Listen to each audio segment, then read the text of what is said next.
Okay, thank you for the prompt on don't forget to hit record. We have hit record. So I'll kick off. It's a smaller group this time. People might drop in and out as it progresses. The way we're going to run tonight's webinar is we're going to do a brief overview about some of the theories and thoughts behind Radiothon. And following that, we're going to have a quick chat to Conrad Browne from Joy and also Tony Smythe from Eastside Radio here in Sydney to see what parts they agree with or disagree with. From there, we'll throw it open to some questions. Anything that we can't cover or anything that's really specific, we'll follow up with a blog post. So don't worry if we actually can't get to your question or it's something that we can't answer off the top of our heads. We will follow it up with a blog post and let people know where the responses to that are. So as usual for the webinars, for those who've attended before, what we like to do is just to feel free to pop questions as they come into your head into the chat box. Someone will collect those questions and we will address them to the best of our ability at the end. All right, to kick off, Radiothon. What is a Radiothon? So basically it's listener-generated funding, special radio programs in which listeners are asked to telephone the station to make donations or become members. On-air radio campaigns designed to raise money for the station from listeners phoning in, pledging donations or memberships, sometimes in exchange for gifts or benefits. In fact, all forms of radio cost in some way. In commercial radio, the listeners pay indirectly. They pay via additional costs on advertising and products and services. With the ABC and SBS, the listeners pay indirectly by their taxes. However, with community radio, the listener has an option to pay directly for the radio that they're receiving, and that's what occurs. There's a really strong correlation between fundraising and radiothons and programming content. So, because basically the only reason a person turns on a radio is to hear a program. The most critical factor in whether that person continues to listen is if the program is good. So there's a relationship between the station's ability to raise funds and the quality of programs. So if a station has good quality programs, it'll have a lot of listeners. If it has a lot of listeners, there's a lot of potential for support. So if a station has a large number of potential supporters, if they can convert around 10% of that, it'll equate to quite good money. So but basically quality programming is the basic key to listener support. People like radio, and that's why they give money to radio stations. So it's also good to think about who your audience are when you're starting to think about radiothons. So your audience is as diverse as your station's programming.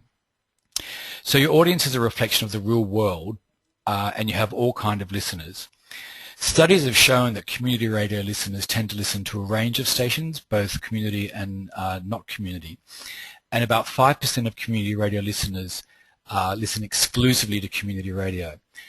And only 1 in 6 actually give money to a station. Now, I want to clarify that a little bit.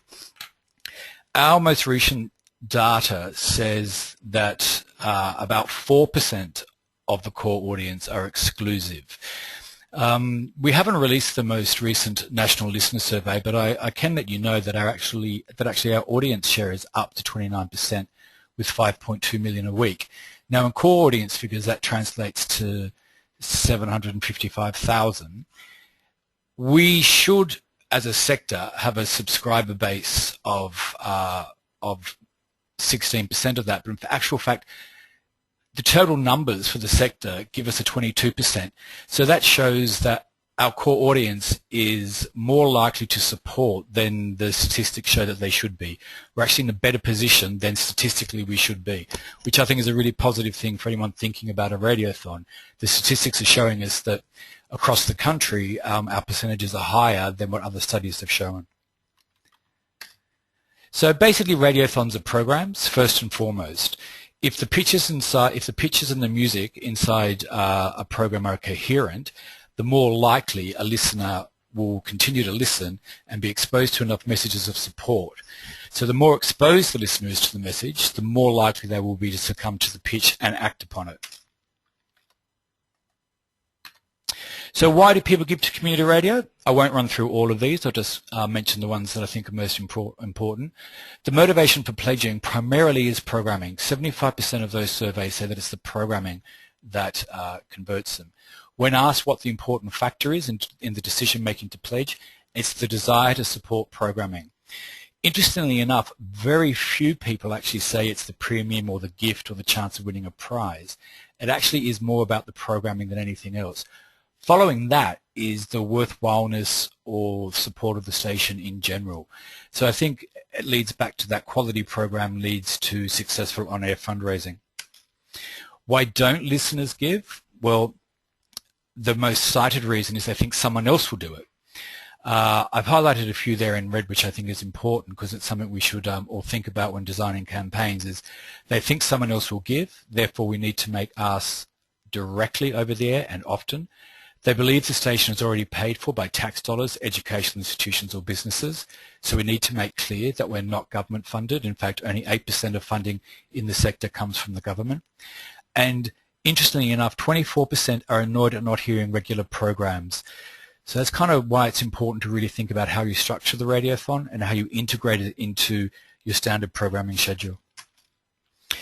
So commitment, the key to success for Radiothon is commitment, and that's got to come across the board. That's got to be from not just the listener committing to give money, but from the station committing to actually throw its all behind a Radiothon. The stronger and greater the commitment, the more likely an individual is to give and then to keep on giving. So you've really got to foster that sense of commitment.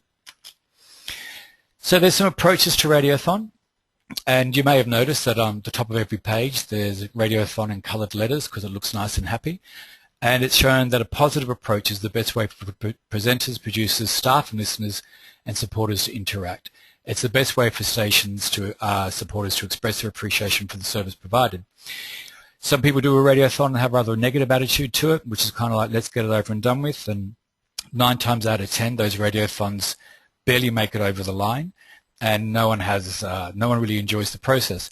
But I think any stations that have gone through a lot of Radiothons can attest to how it is a really good, fun environment to operate in for a period of time, and that positive approach leads to success. So how often do people have to hear a plea for money before they react? I've highlighted the one there that I think is important. 56% have to hear it for 5 or more times before acting. So I think that's really important. Over half the audience of our regular listeners who are used to listening to the station and more than likely going to support us still have to hear it more than 5 times before they jump to action. So that just shows you the frequency at which you have to put the message out there when you're doing a Radiothon, that 56% are not going to do it until they've heard that message 5 times. Now, if they're driving up a car in the morning to drop, on the way to work or whatever, listening to a breakfast slot, they may only hear that message once or twice. So, you've got to think about how often would it take that listener to hear the message at least 5 times. My rule of thumb has always been 10, though, to actually get them to convert to becoming a subscriber. So what people like about pitches, they like the presentation, the explanation of the need and the sense of obligation, honesty and sincerity. They like that it involves people. They like when it's a good program during a break, and they like the length, so they're not, they have to be well crafted.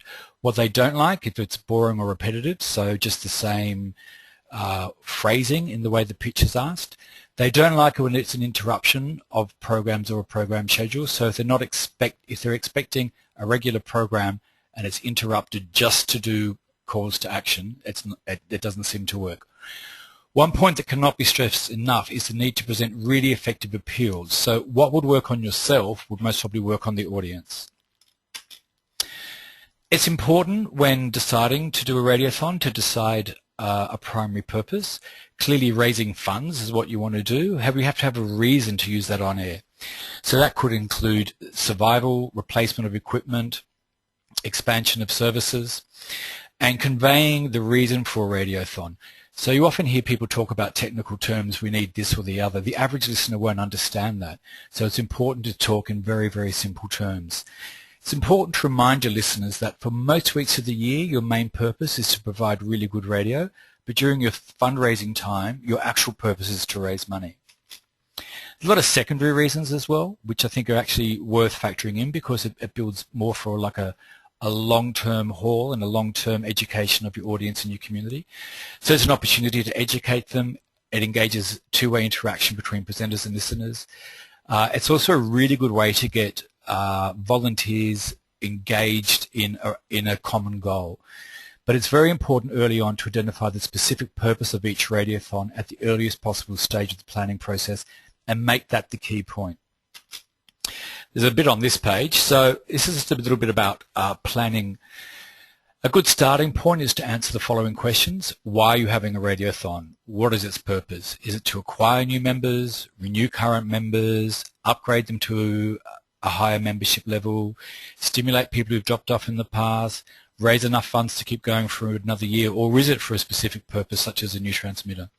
How much money do you want to raise? There's not everyone actually puts a financial target on their radiothons. I think something that is useful is once you've done one, the next year all you do is say, I want to make more than I did last year.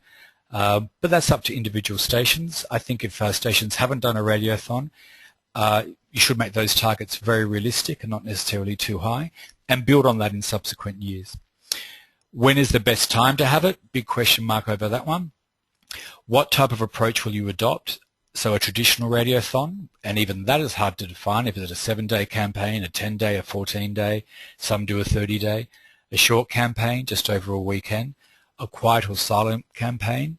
So that's the type of thing, such as you might just pop your fundraising messages into individual shows and not make it a station-wide thing. How long will it last? We'll look at timing a little bit later on. And we'll have a special theme, so to meet an urgent need, a birthday, etc. I think with that, I would suggest that, everyone think about making their radiothon an annual process if it's not. So you have your annual radiothon, and that takes place at the same time each year. And then if you need to do a separate fundraising campaign for a new studio or a special event, you can also then do a secondary campaign. Once you start the process of having an annual radiothon, you kind of consolidate that. So it says no matter what approach you use, your driving message should be something like, if your listeners want the station to continue in our present or enhanced form, then they must provide the necessary financial support now. So planning should include forward promotion. So when you start to look at Radiothon and where you'd place it and how you'd time it, you have to think about enough time to do forward promotion to make your audience aware that this is coming up. You've got to consider motivating the listeners, the volunteers and the staff.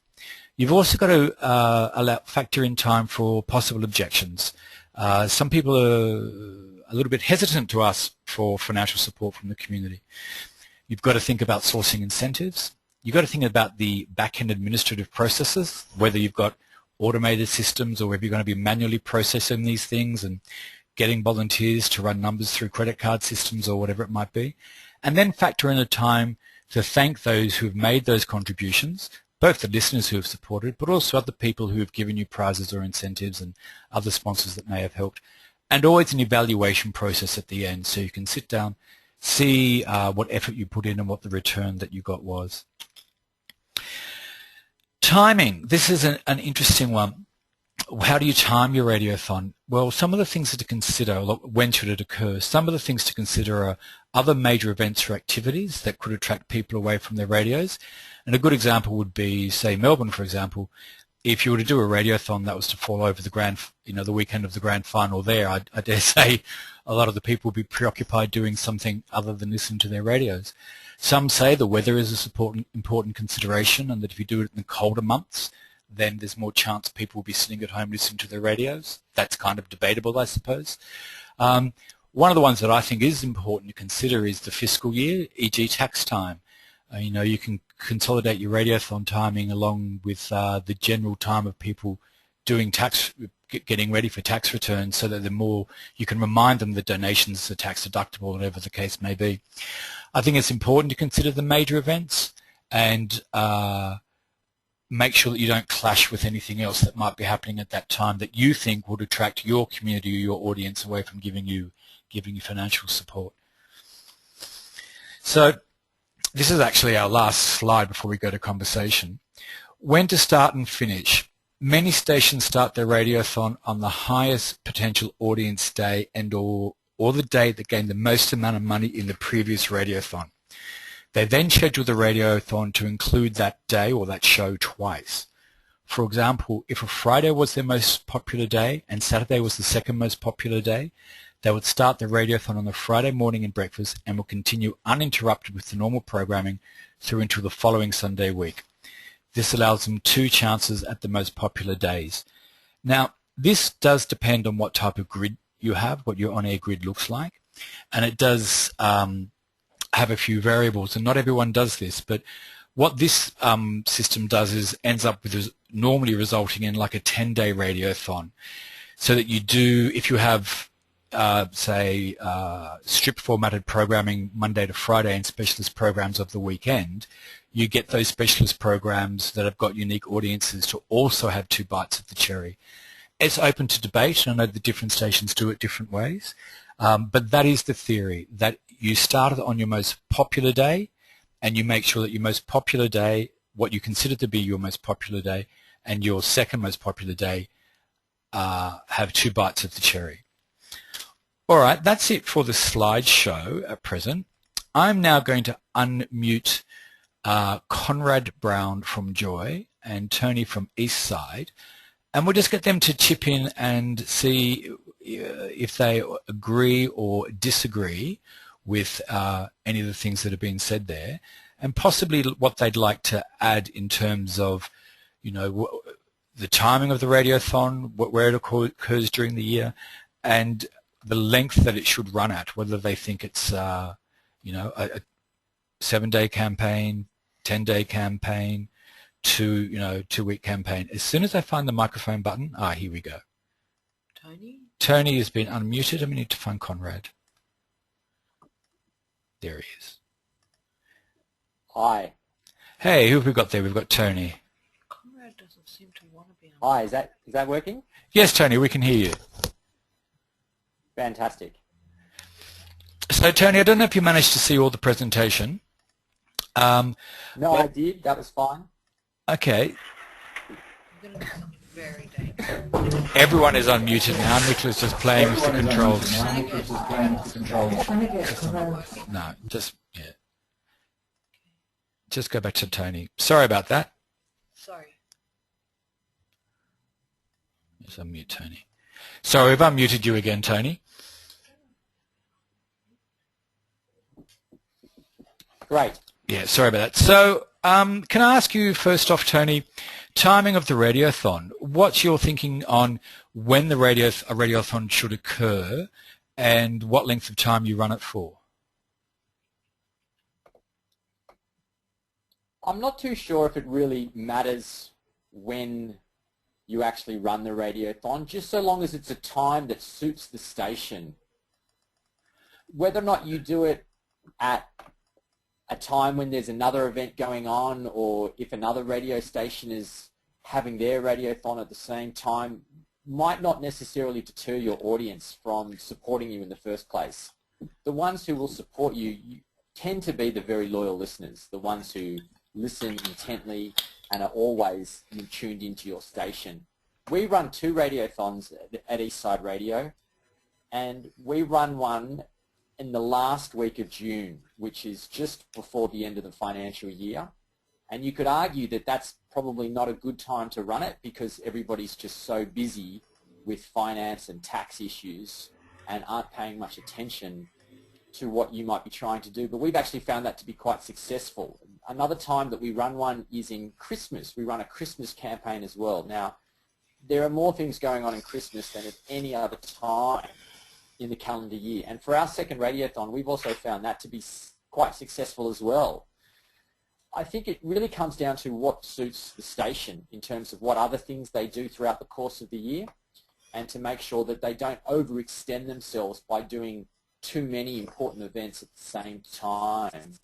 So the Radiothon we try to keep as an individual event. We actually call it an event. That's another thing that we do here.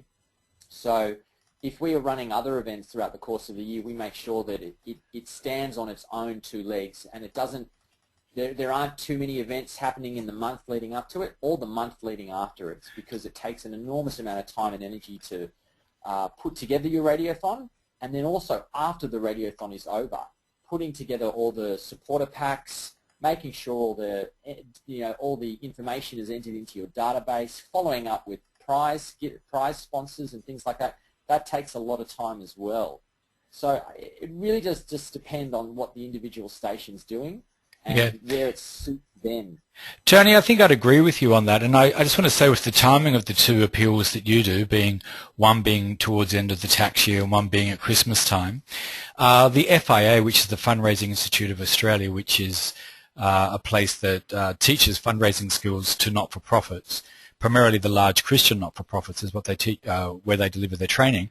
They say that everyone should be doing 2 appeals a year because there's 2 times a year when people are used to dealing with money and giving money, and that is tax time and also Christmas. So, I think the rule of thumb, I think what you're doing there is kind of spot on, even though it might seem counterintuitive that there's a lot of other financial asks being made. That is the time of year when people, both tax time and Christmas, when people are in a form dealing with money and giving money.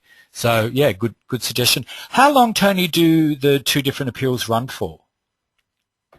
Well, that's an interesting question. The one that we do, our main Radiothon at June, it runs just for 1 week, for 7 days. And we do that so that every program gets an opportunity to appeal to their audience to sign up as a supporter and to support the station. I know that other radio stations run them for 2 weeks, but what we've found is that it's not going to change the fact that most people sign up to a Radiothon in the second half of the time devoted to it. For example, for a 7-day period, 50% of our supporters will sign up in the last 2 days. So if you're going to prolong your Radiothon and make it longer, say 10 days or 2 weeks, it's all that's going to do is prolong the rush at the end, and that's really what you're gearing yourself up for. Those last 2 days when most people will sign up and say, quick, I better do it, I'm down to the last 2 days, I'll sign up now. So whenever the last 2 days are of your Radiothon, those shows are usually inundated with calls. Now, in our Christmas Radiothon, and we're actually looking at remodeling that, we used to do a campaign called the 12 Days of Christmas. And so we ran it for 12 days. We didn't run it as intensely as we used to do the main Radiothon, so that we were only calling out maybe once every half hour. And what we found was, again, it wasn't really having much of an impact except for the last 2 days where people sort of rushed to support the station. So we sort of think that the best thing to do is just to make it 1 week so that everybody gets an opportunity to do that.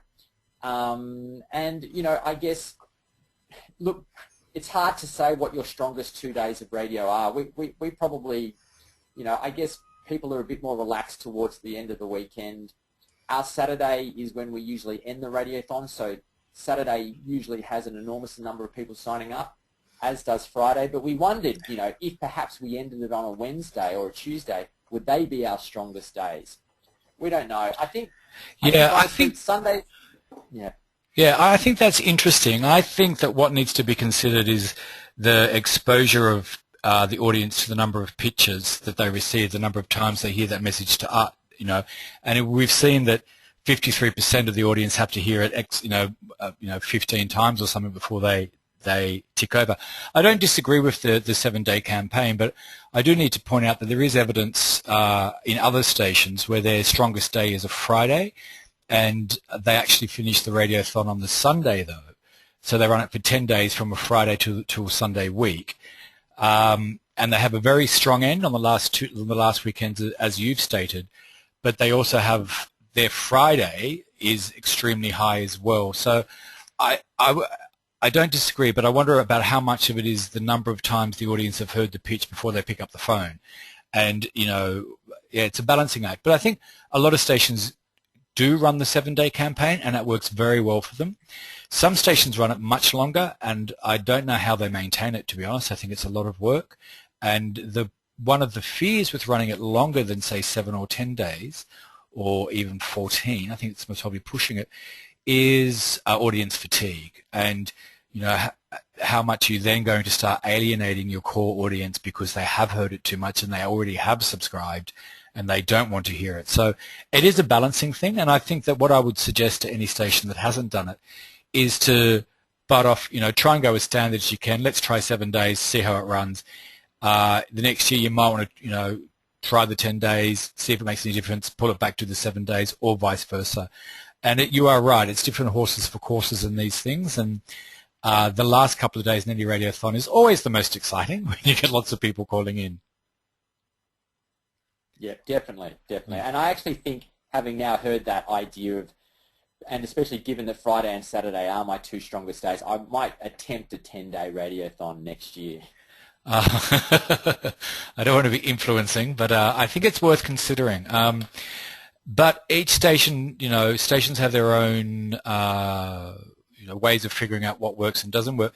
Now, we've got a couple of questions coming through which I might just bring in. I can't seem to get Conrad's microphone to work, so lucky Conrad just gets to sit there for a while. So you use incentives. You have prizes and giveaways, Tony, as part of your radiothon? We do.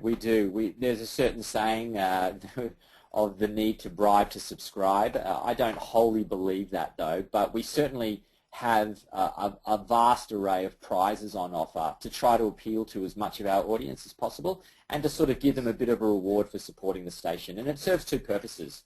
It gives us a reason to go out into the community and to draw attention to who we are and what we do, and to garner support for the station with businesses or organisations or other groups within the community, and ask them to help support the station. And then in turn we then offer those prizes as a way of, we try to say it's a way of saying thank you to our supporters. There will always be the odd listener that calls up specifically for a prize, but what we have found is that the prize is really just a bonus. It's an added bonus for supporting the station, because the people who will support the station, the majority of them will do so without wanting a prize. And we still do get a certain percentage of people that sign up just because they want to support the station, and they actually reject the prize, or they decline the offer of the prize, and they say we don't really want that. So well, the prize becomes. Yeah, sorry. Sorry, Tony. I would agree with you there too, because the studies show that when people are asked to list the motivators, only 1% listed the incentive as the motivator for joining the station. So primarily the reason was programming, then support the station. So I do agree. We immediately think that people are enticed by the incentive or the prize, but the research has shown that when they're answering these questions, and they're answering anonymously, we don't know, they're not doing it to save face, but we get that the prizes are actually bottom of the list. It's more supporting the station because they enjoy the programming is what comes out as the motivator. I do think having a good prize helps, though, or having prizes helps, because it also helps with the marketing and the overall promotion of the radiothon. You can play with the prizes in your pictures and that type of thing. Look, they've certainly, when the right prize comes along, it can be a great incentive.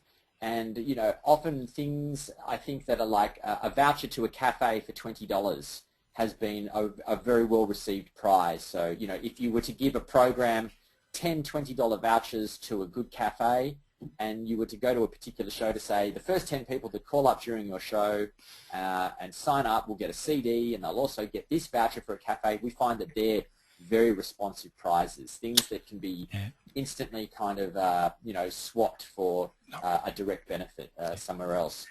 We've also fallen into a trap with our prizes in a sense that we felt there was a stage where we needed to have a prize for everybody who became a supporter, and we started amassing such a large volume of prizes that it became too difficult for us to manage the number we had, and the presenters weren't very effective in conveying the prizes on offer to supporters. And it became this scenario where a presenter would sit there and read out this enormous list of prizes, to the point where the whole message of wanting to support the station was lost amongst a number of names and offers, and it just became very, very confusing. Yeah. So in a sense, having too many prizes can actually backfire on you, because it becomes a logistical nightmare to manage and not a very good sales pitch in the end. Yeah. Tony, I'm going to just jump in there. I just want to see if Conrad Browne has his microphone open. I've got a little green light next to him now. Conrad, can you hear me? I can hear you. Hello, Conrad, and we can hear you. Excellent. We're just talking, I don't know if you heard what Tony was saying there, but the conversation was about, prizes and incentives, etc. But there's one that I might throw to you straight away, because I think you tend to do your radiothon in June. Is that correct? Yep. So, first week of June. Okay, so Amanda Robbins has asked, what planning time do you work on for a June Radiothon? So how far ahead do you start thinking about Radiothon? So we usually start talking about it in January, and we start looking at the basics first. So a theme, kind of how we want, make sure all the dates are fine, obviously, and kind of just the logistical stuff, making sure that we've kind of sticking to our kind of running sheet, I guess. And then once that's kind of just like brainstorming sessions and making sure everyone's involved and has their say and things like that. But it's usually about 3 months out that you start really kind of pulling everything together. And it's about, I've done 7 radiothons at Joy now, and every single year, at the end of it, I always go, got to remember that for next time. Something, has happened, or something has just been, that you kind of didn't see coming in, and you've got this amazing kind of workbook or handbook that we've got. There's just new challenges in everything that you face every year, and we've moved to an 8-day model, so we go from Friday to Friday, and that has been over the last few years, and that's proved successful for us on a few different things, mainly being that Friday is a popular day, but it also allows you to kind of plan events around that on both the Fridays, so you kind of have a soft launch on the Friday morning, and then a kind of a big kind of end party thing at the end of Drive on Friday. Yeah, it's just been something that we've worked on that works quite well for us. That's great to hear that, because Tony was just speaking about how they've done theirs to a 7-day model, and I was saying how there's also the 10-day model. I noticed your question, 2 questions I want to pose to you, Conrad. One is I'll ask the first one. With the theme, what is that process of deciding a theme? Do you throw it out wide, or do you use that as an opportunity to engage your wider volunteer base or your community, or is it a committee decision process? How do you come up with? You've had some great themes, like Joy to the World was the last one, which yeah, we kind of look at it in there's a few different ways. So yeah, you put it out to your volunteers, because 9 times out of 10 they're thinking about it themselves anyway. So they'll come back to you with some really interesting ideas that you can throw into a brainstorming session. But after that kind of initial, if you've got any ideas, let us know. We then pull it back to kind of like an operations level and really kind of start nutting it out.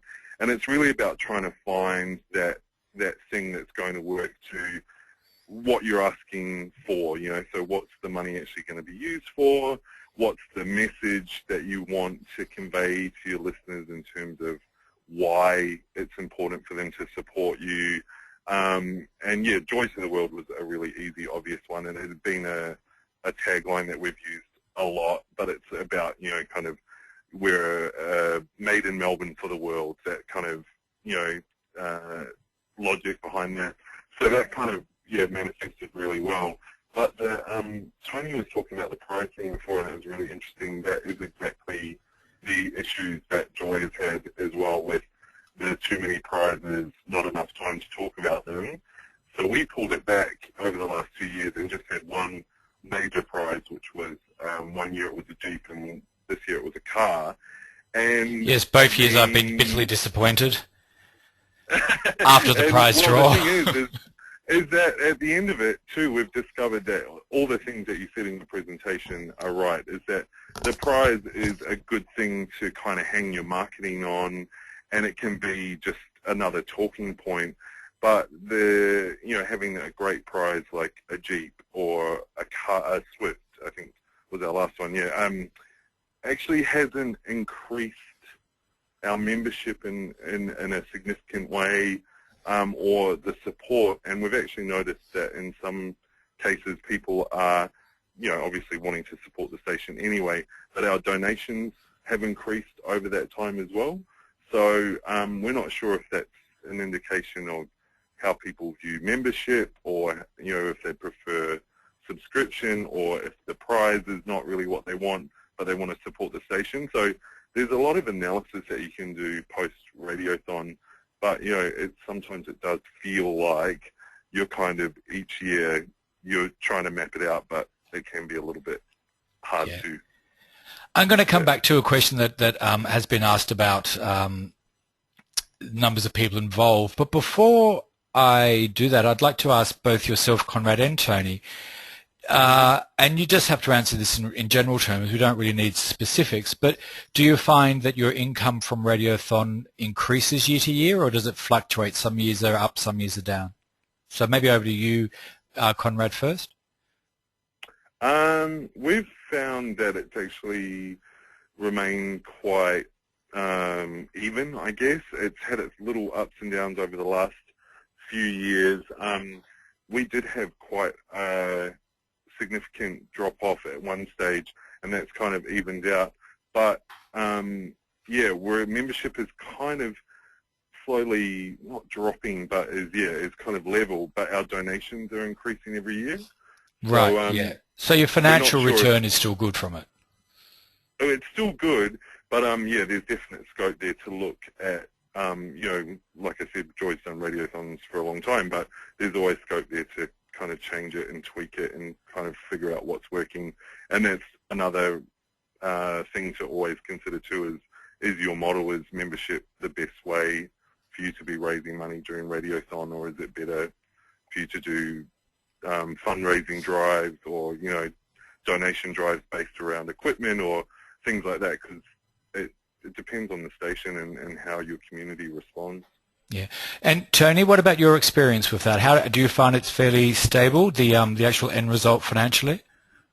We had a very successful Radiothon model that was generating maybe 30% of the station's revenue until 1 year it was skipped, and the amount of and then the year after, when it was attempted to be reinstated, we had suffered a considerable drop. So it ended up being somewhere around the 10% mark of the overall station revenue. So then once we sort of picked it back up again, and we've been steadily increasing and running our Radiothons over the last 6 years, we have been increasing again to try to build it back up to that 30% mark, which is what we're sort of aiming for, except this year where we had a lot of programming changes that happened at the very last minute before our Radiothon, and we suffered a small little setback again where our Radiothon not only didn't increase, it actually decreased this year. And that really brought home to us the importance of stable, regular and appreciative programming within your audience to get them to sign up as a supporter, because we found that if another presenter is filling in on someone else's show, and that show could be a popular show, they won't have the same effect at drawing in a person to sign up as a supporter of the station. Programming is a very important part of a station's Radiothon, and with a stable programming guide, then you can pretty much be guaranteed to, if not maintain that same level of support, but increase it on a yearly basis. Particularly at the start, we find, if you're just starting off for the first time, you should be quite successful at growing it over a good 5-year period. Now, I'm going to just jump in here and respond to a couple of questions that have come up, and then throw back to you guys. Just on the donation front, there's a couple of questions about donations. Should you target donations or memberships? And is there a tax advantage for people giving money at the end of a tax year? Memberships tend not to be tax deductible, but donations are tax deductible. So yes, encourage tax if the station has DGRS status. But 9 times out of 10, yes, donations are tax deductible. So you can encourage people to take out a membership and top up with a donation or add to a donation. But I think what we've heard from what Conrad has said there, you have to work out which of the models is going to suit you. It may be that membership to the station isn't what the listener is necessarily seeking, but they're willing to make a financial donation because they just love the station. They don't want to get involved, at any incorporation level or membership level, but they're happy to donate to make money. So if you're doing anything towards the end of the tax year and your station does have DGRS status, then yes, definitely you should be asking for donations because effectively they can claim that money back. So we've got another question there about how many people need to be involved to work effectively and who would these people be. That's a really big question, and can I put it back to Conrad and Tony? Do either of you have specific like Radiothon coordinators or anything? We've at Joy we've had a contract role over the last 3 that the person usually works, it's for about 3 months in the lead up to, and then obviously a little bit afterwards as well. And that's proven pretty effective in pulling everything together because, it's not just there's just so many components to Radiothon, and everyone in your station, whether they're staff or volunteers or, a combination of both, people can obviously only do as much as they can.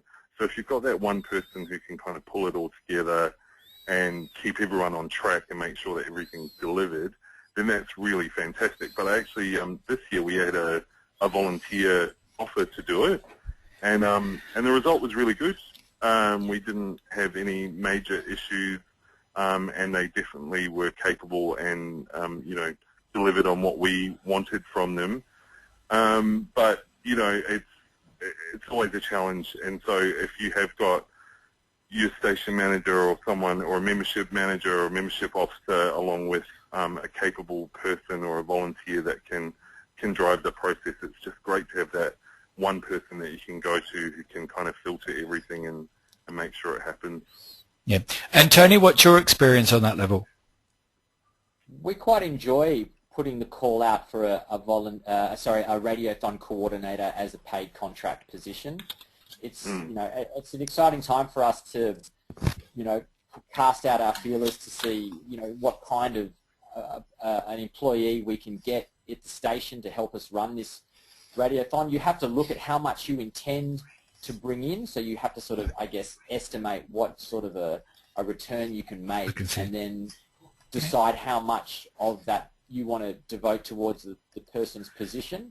So, for example, if we hope to generate $30,000, we say, well, let's set aside $5,000 then to pay somebody to run this Radiothon for us. Okay, so you end up, yeah. So there's some options there. So there can be a paid contractor position. It can be, you can work it out at a station level to base it on the target of the Radiothon and, allocating enough funds within that income generated, or indeed have it as a volunteer position. My default answer to that question on how many people need to be involved to work effectively is everybody at the station. But that's, but you know where I'm going with that one. So there's another question here which I think we should address, and that is, with the prizes donated by organizations and companies, are you obligated to promote them? If so, how often?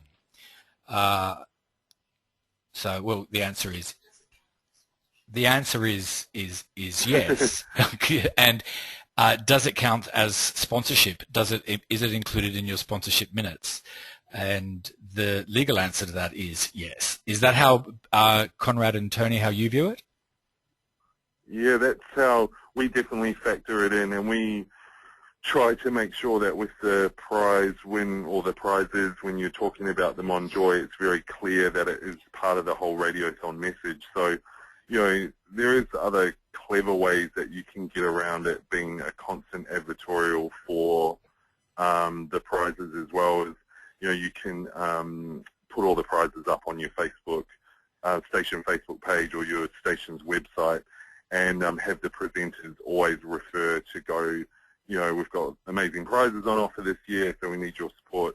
Check out your website or Facebook for more details, which is great for the station as well because it drives traffic to that and gets people, constantly checking in to see what you're doing. So there is ways and means around it, but yeah, if you're going to be giving away a good prize, they expect promotion for it, and there's lots of different ways that you can do that don't always just chew up your on-air sponsorship time as well.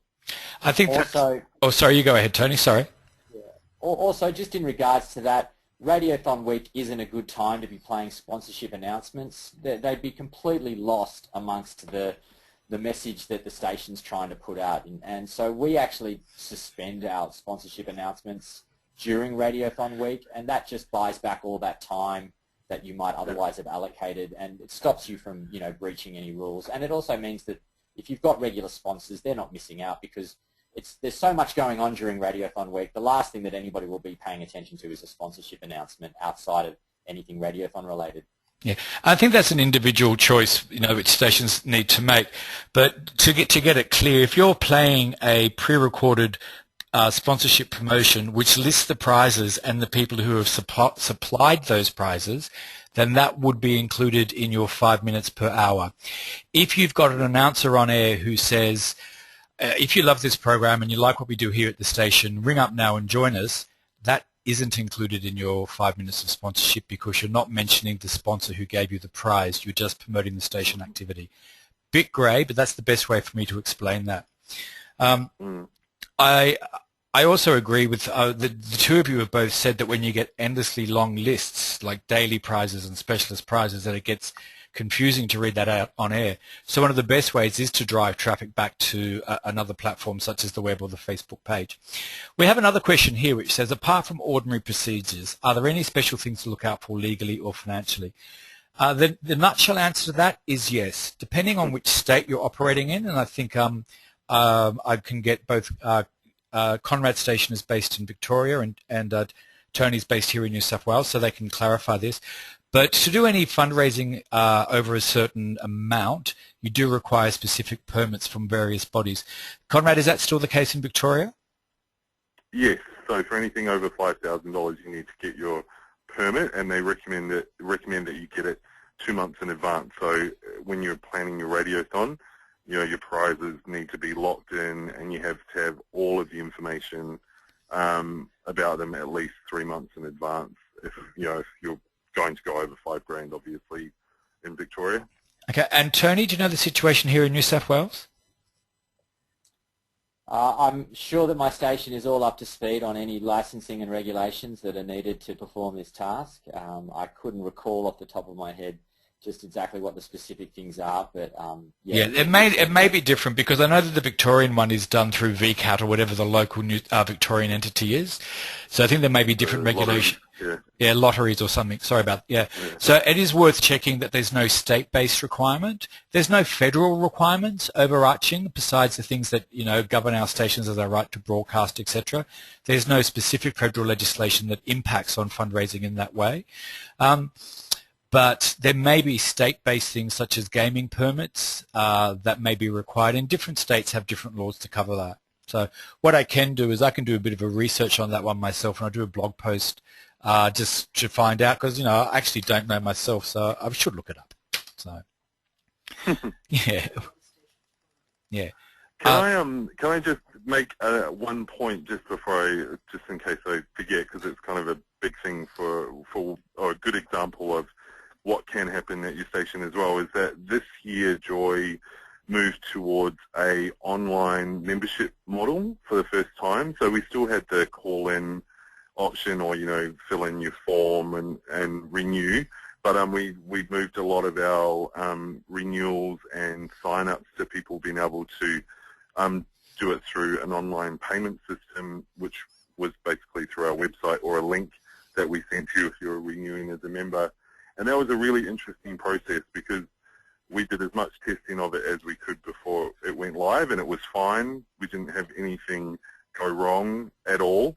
And if anything, it actually really helped us kind of find our true database, if that makes sense, so we could actually gauge, you know, what members were still active, and because a lot of the time, you know, you send out renewal notices to people who may have dropped off in the last year and all that sort of thing, and through this system that we were using, that really helped us to pinpoint, you know, exactly maybe their email address had changed or whatever, so we could follow up with them. But it had a huge impact on our phones ringing, which we knew it would, but we didn't expect it to be that much. And the convenience factor and the easiness of clicking on the link and filling it in, our phone volume went from down by at least 50%, which created a bit of a different atmosphere in the station. So to kind of combat that, we turned on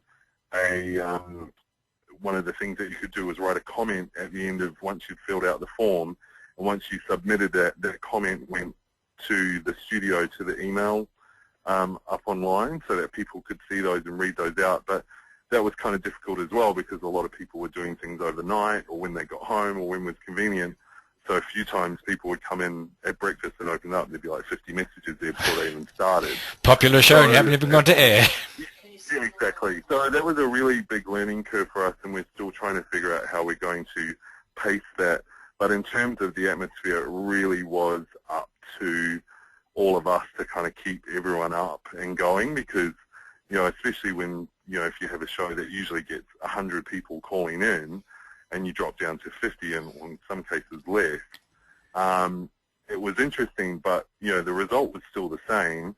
But, you know, sometimes your presenters and your volunteers are a little bit like, oh, no one's calling in, it's not working, or Conrad, so you have to really kind of... Sorry, yeah, you're not the only station to have recently moved to integrating an online gateway, and I know that another station in Melbourne had a very similar experience, and they're used to having a busy phone room such as you've been used to having, and that really did transition, and they're going through the same adjustment you are. How do they keep the presenters feeling great about the fact that the phones aren't ringing as hot as they used to, but in fact they're coming in, and they did the same thing you did, and that is link the online system to the email system in the studio, so there was a message system saying the donation had come through or the membership had come through. So it's interesting, though, because we are, you know, radiothons and technologies are changing. More people are going online. More and more people are used to paying for things online and doing their banking on a daily basis.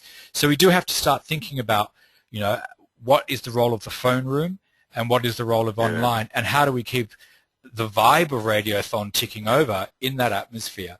Because part of the fun of a Radiothon is the busy phone room and running into the studio going, look, these 5 names just signed up, and, you know, makes the broadcaster feel great. He feels better about promoting. There's a question here which is about how do stations promote their Radiothon on air, online, newspapers, media releases, social media posters, any other great ideas. I'm sure there's, you know, marketing and promotions is a really long subject. There's lots of ways you can think about that. But what I would like to point out that no matter how much promotion and marketing you do for your Radiothon in media other than your own radio station, your key to success in a Radiothon is what you do on air on your radio station. So you can take out thousands of posters around Sydney, in Melbourne. I've done it myself, and plaster them everywhere, make it look as pretty as you can. But in actual fact, the people who are going to convert from listeners to financial supporters are already the people tuning in. It's great to get that additional media, and we always get you always get a bit of a buzz when, you know, the Age write you up or the Sydney Morning Herald writes something nice about you. But in actual fact, the activity should go into the media that you already control, and that is your radio station and your audience. So I'm happy for anyone to make suggestions about how it should be promoted, but I don't want people to think that the strength of a good radiothon is the promotion done outside of the station. The strength of a good radiothon is what you do on air with your audience. Do you, Conrad and Tony, what do you think of that? Do you want me to go? I agree. It's one of those things that you can spend so much time trying to figure out, you know, what looks great and what's going to read really well in your local newspaper and all these different online sites and everything. And sometimes, like anything, like even when you're planning your volunteer events or your Radiothon events and stuff, you know, it's so easy to kind of get distracted from what you're meant to be doing, which is to make sure that the radio that you put out is amazing and engaging and entertaining, and all of the people that you know, listen and love the station continue to do so.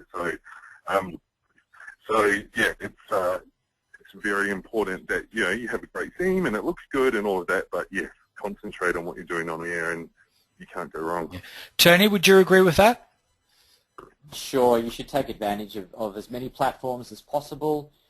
Also, I would say that it's great that you have a radiothon that consolidates a large number of supporters at one time and gives your station a big cash injection, but you need to be calling out for supporters every single show throughout the entire year that you're on air. I mean, you don't do it as much as you would do during a radiothon where it's like every 5 minutes, every single mic break, but every single show should at least say once during their broadcasts each week that, you know, we are a community radio station and we rely on the support of our listeners, and please don't forget to support the station. And what you can find is that, you know, to think that everybody's going to sign up during 1 week, it's, you know, it's just not physically possible. So we often get people signing up the weeks after radiothons. And another thing that we also do is we run an early bird campaign leading up to the radiothon where we ask all our current supporters to sign up in advance and to kind of lessen the load, and they've been really successful to sort of have to get the ball rolling, and also to for people who just want to sign up straight away. Yeah, I must admit, Tony, that I did hear your 12 Days of Christmas campaign, maybe not last year, the year before, and I didn't join during that for whatever, no reason other than I just didn't get around to doing it. And then I heard the following week, I heard your Saturday afternoon food show with the woman who I think is, I would bottle her. I think she may drink while she's in the studio. I'm not quite sure. She has an outrageous English accent, but she sounded such infectious fun that as soon as she said, you need to, you know, you need to support this station, I did. I was kind of in love with her. I don't know who she is, but it's a food show of some type you have, yeah? Yeah, that's right. That's my Food and Focus show with Natasha. Food and Focus, that's what it's called. She's outrageous, but she sounded totally and utterly eccentric, and just the way she spoke about how much she loved the station actually motivated me to join the station. I actually have a similar experience with Joy. There was a broadcaster on Joy called Adam Stobbs, and he was very integral in the station being developed. And when I was first living in Melbourne, and I heard him on air, not during a campaign, just on air talking about how he felt the day that he realized Joy had a full-time broadcast license and what that could mean to so many people. That's what was the trigger point for me actually ringing up and joining Joy at that stage. So I agree with you there, Tony. It is really good to have your presenters doing those shout-outs about joining the station, or, you know, not every 2 minutes on air, but at least once per show. Definitely. Yeah. Okay, I've got a question here, sorry.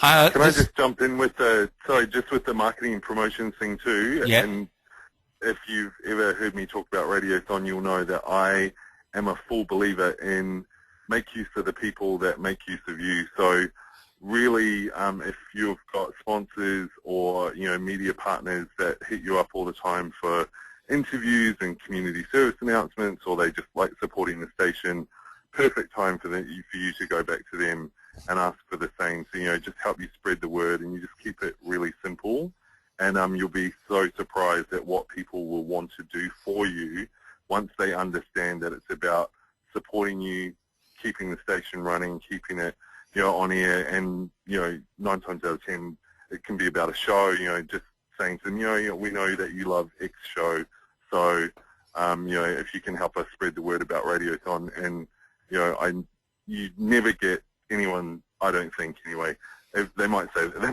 be like, yeah, we'll do it, and they don't, but they always tell you that they'll do it. And I think that's the kind of community support that you really want, and that helps with that, just reinforcing your message.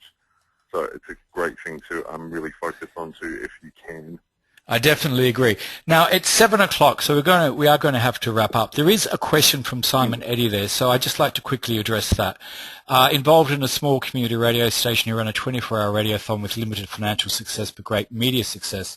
How long is appropriate for a radiothon? Simon, we did address that earlier on in some of the slides that we put up, so you'll be able to go through that later and have a look. But I'll pop my email address in the chat room now, and if you want to grab that and flick me an email, I can respond directly to some of to that question for you. The timing of the radiothon, there's a lot of discussion on what works and what's best, etc., etc.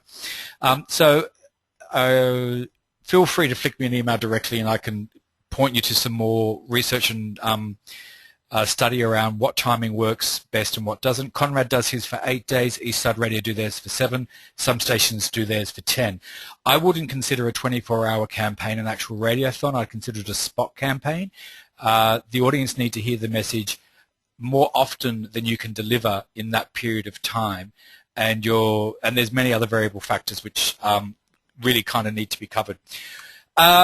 Okay, we're going to wrap it up there. There's a whole lot more we can actually cover on Radiothon, though, such as how to make programs that are integrated well, etc. So we're going to do a couple of blog posts. So if you can keep an eye on the CBAA e-news and the CMTO emails, you'll see that we'll do a couple of follow-up posts on this, because the Radiothon, there's a lot to actually discuss about Radiothons, and this was to kind of, for the 25 people who are in the room, to try and get them thinking about whether it suits them and what they should be doing.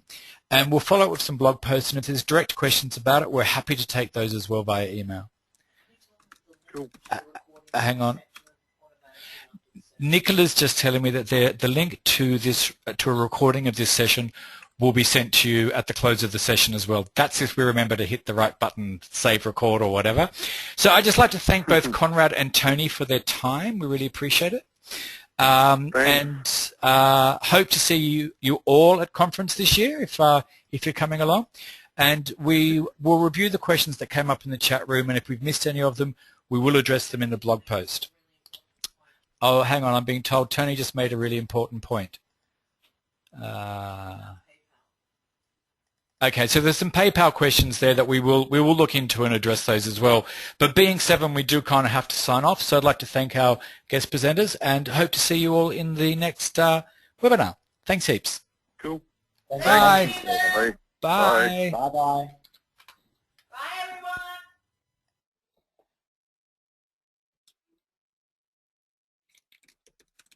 Bye-bye.